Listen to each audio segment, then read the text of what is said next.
On selline asi nagu A teises ja siis on veel neljandas. Nüüd see neljandas tähendab, et see, mis siin sulgude sees on, seda sa korrutad 4 korda iseendaga.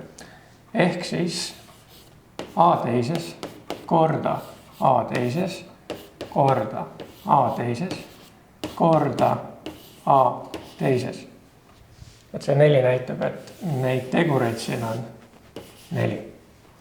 Ja mis sa nüüd saad A mitmendas, et nüüd on see olukord, kus tuleb sul liita, sellepärast see teises tähendab omakorda A korda A korda A korda A korda A korda A korda A korda A.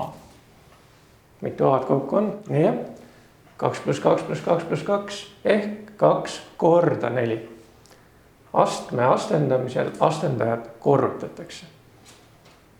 See on see üldine reegel, mis on seal kuskil kirjas ka sul. A astmes M astmes N on sama, mis A astmes M korda N, kui M kuulub täisarvude hulka ja N kuulub ka täisarvude hulka. Alati, kui sul selline olukord on, et sulgude sees on mingi astendaja ja väljas on ka, siis sa neid korrutad.